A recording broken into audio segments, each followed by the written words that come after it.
You won't survive here with that truck. That's the first thing Karen told me as I unloaded my work gear in front of my new house. No welcome, no smile, just a threat disguised as concern. I remember pausing, thinking maybe she was joking. But the glare behind those sunglasses said otherwise. My work truck is my livelihood. I run a small contracting company. Plumbing, electrical renovations, basically. I fix what everyone else breaks. The truck isn't flashy, just well used. Paint scraped, toolbox attached, ladders strapped on top. It's not pretty, but it pays my mortgage. And I was proud of it, until Karen made it personal. She introduced herself as the HOA vice president like she was announcing royalty. This neighborhood values aesthetics. Work vehicles belong in commercial zones, not family communities. Her voice echoed through the cul-de-sac, loud enough for every curtain to twitch. I hadn't even unpacked my toaster, and already she had a problem with me. At first, I tried being polite.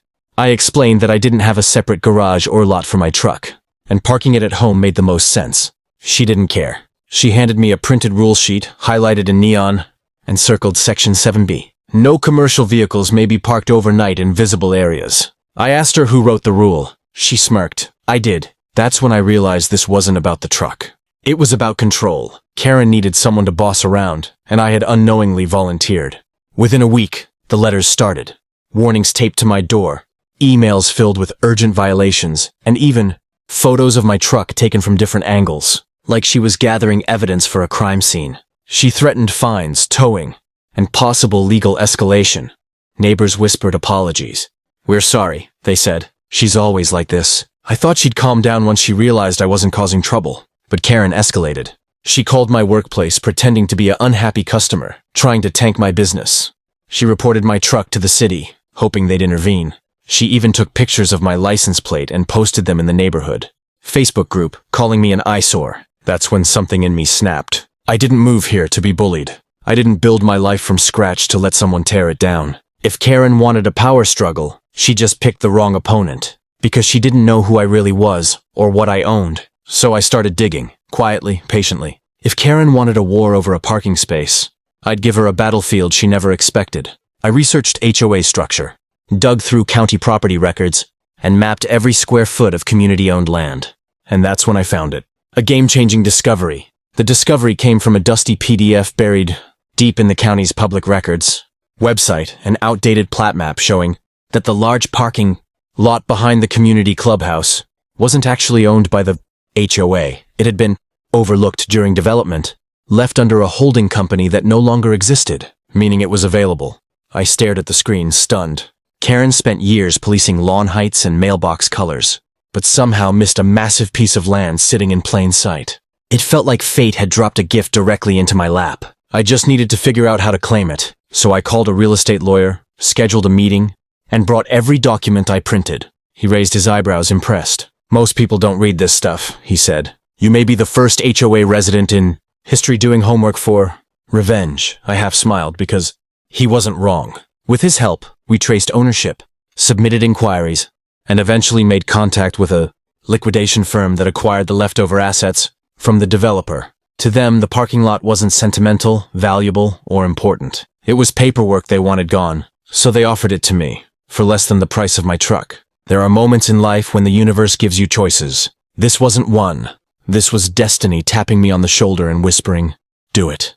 So I did. 30 days later, after signatures, title transfers, inspections, and enough paperwork to kill a rainforest, I officially became the owner of the HOA's most used parking lot, the same one Karen strutted through daily while lecturing others on community standards. I didn't tell anyone at first.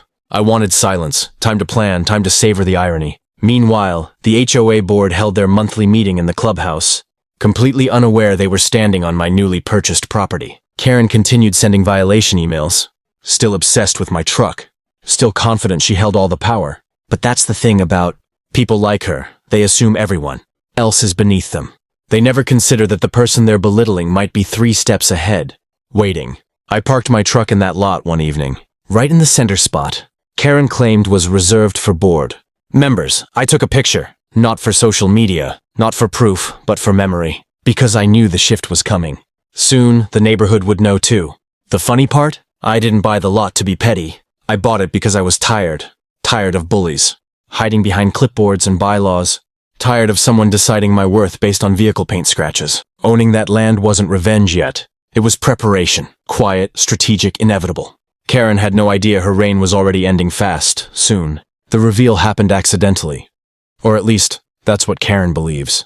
In reality, it was carefully staged. I waited until a busy Saturday morning, when families gathered for a community gardening event. The parking lot was full, kids running around, neighbors chatting.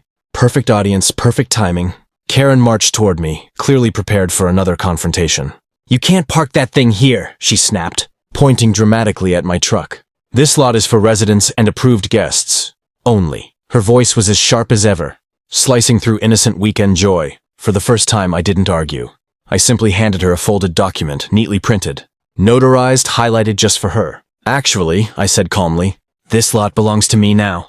She laughed, loud, mocking, theatrical, until she unfolded the paper and saw the title deed. Her face drained of color so fast I worried she'd faint.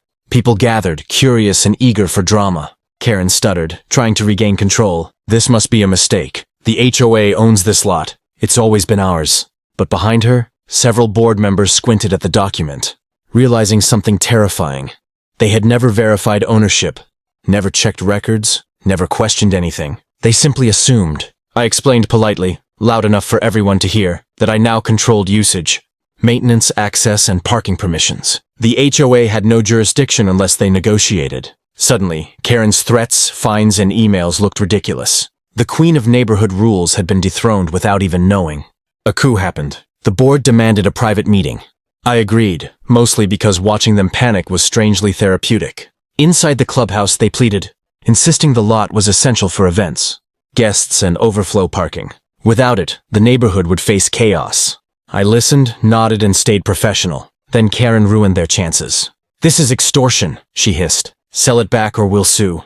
My lawyer, who joined via speakerphone, chuckled. Good luck suing someone for owning their own property. Negotiations collapsed instantly. Over the next week, I installed new signage. Private property parking, by permission only. Residents reached out respectfully, asking if they could continue using the lot. I said yes, of course, it wasn't their fault. But the HOA board, they received a formal notice. All board-related parking required paid permits. Karen was furious. She stormed to my driveway, finger raised, voice trembling. But this time, I wasn't intimidated. I looked her straight in the eyes and said, "You wanted control. Now you get to feel what it's like on the other side." Silence, beautiful overdue silence. What stunned everyone most wasn't the paperwork or ownership, it was how effortlessly her authority evaporated. Without power, Karen wasn't scary. She was just a neighbor with too many printed rule sheets and nowhere left to wave them. At last, the fallout didn't happen overnight, but it was steady, predictable, and strangely poetic. Without access to the parking lot, HOA meetings became chaotic. Guests circled streets searching for spaces. Events were postponed. Complaints flooded inboxes. Slowly, neighbors who once tolerated Karen began questioning why one person caused so many problems. And for the first time, they weren't afraid to say it out loud. I didn't gloat. I didn't taunt her. I just lived my life, parked my truck freely, and watched as reality caught up to the woman who claimed to represent community values. Turns out, people value kindness more than compliance, respect more than regulations, and cooperation more than control. 2 months later, the HOA held elections. Attendance was record-breaking. One by one, residents stood up and shared stories about fines for garden gnomes, warnings about porch chairs, letters demanding repainting for incorrect beige. The room buzzed with pent-up frustration. And then someone nominated a new board, one built on empathy instead of intimidation. Karen lost in a landslide. She didn't smile. She didn't congratulate anyone. She just collected her binder, her rules, and her shrinking pride before walking out of the clubhouse she once ruled. I thought that would be the end of it. But what came next surprised me. The new board invited me to a meeting, not to demand, threaten, or negotiate, but to ask kindly if the neighborhood could continue using the parking lot long-term. They offered reasonable compensation and promised fair treatment for everyone, including contractors, delivery workers, and yes, work trucks. I considered it carefully. I bought that lot out of frustration, but now it had become something else, a symbol of what happens when regular people stand up to petty power. I didn't want to profit from it. I wanted it to mean something. So I leased the parking lot to the community for $1 a year, with one condition. The HOA may never again create policies banning work vehicles. A neighborhood should welcome workers, not shame them. The room erupted in applause. Some people cried, and for the first time since moving in, I felt like I truly belonged. Funny enough, Karen moved away shortly afterward. Rumor says she joined another HOA.